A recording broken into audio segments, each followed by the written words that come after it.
Chers chrétiens du monde entier, shalom, shalom, là où vous êtes, je vous salue dans le nom de Jésus-Christ de Nazareth, notre Seigneur. Je vais vous apporter une thématique qui a pour titre « Le monde aux deux facettes ». Et ce message va vous situer par rapport à ce que nous vivons actuellement, par rapport au temps dans lesquels nous sommes. Nous allons donc prendre notre Bible dans le livre de Luc, chapitre 4, verset 5.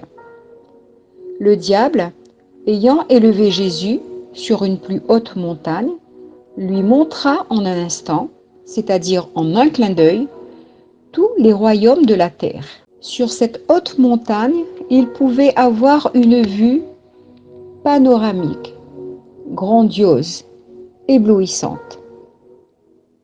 Lorsque nous visitons les pays en touriste, les guides nous amènent sur les points les plus culminants.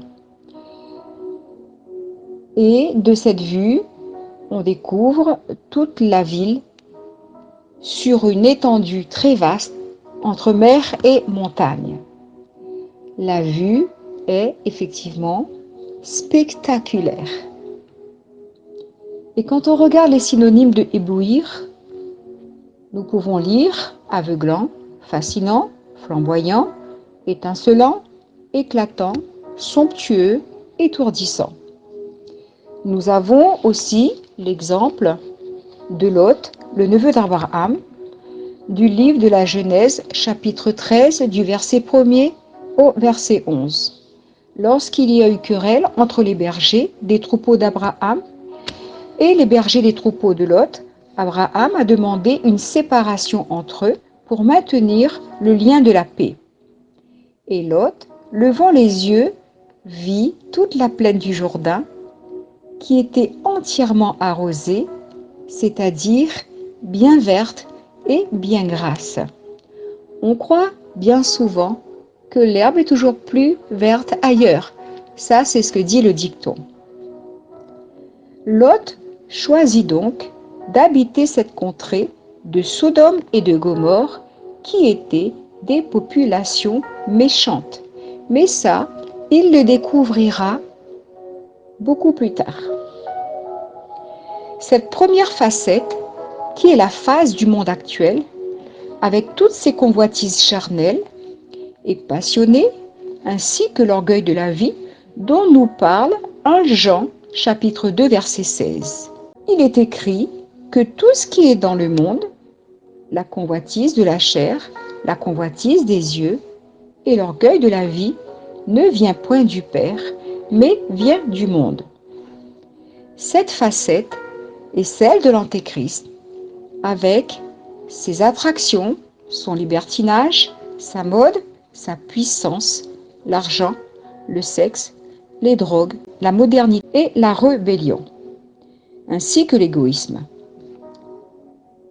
2 Timothée 3, 1, 7 nous le confirme, en disant « Sache que, dans les derniers jours, il y aura des temps difficiles, car les hommes seront égoïstes, amis de l'argent, fanfarons, hautains, blasphémateurs, rebelles à leurs parents, ingrats, irreligieux, insensibles, déloyaux, calomniateurs, intempérants, cruels, ennemis des gens de bien, traités, emportés, enflés d'orgueil, aimant le plaisir plus que Dieu. » Et nous sommes dans ces temps-là, la cruauté des gens en ces temps de la fin est terrible.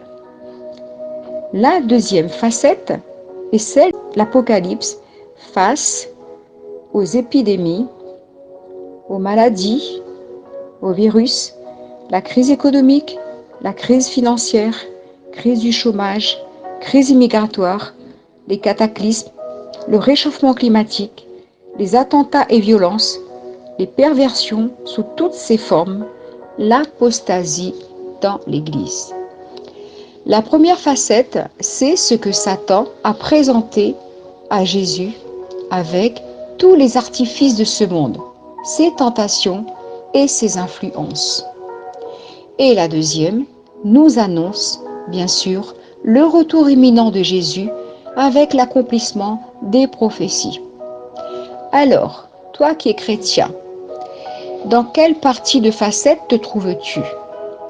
Est-ce celle de la fascination de ce monde ou alors celle de la préparation au retour du Seigneur? Et à cause de l'accélération des événements, il est temps pour toi de regarder la réalité en face et d'être renouvelé dans ton intelligence pour comprendre les temps dans lesquels nous sommes.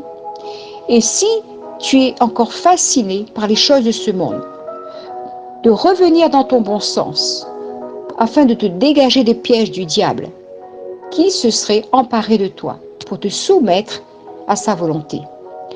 2 Timothée 2,26 nous en parle. Il est temps pour toi de revenir au Seigneur, de te préparer à son avènement et de t'attacher à lui. Amen. Soyez bénis dans le nom de Jésus. Amen.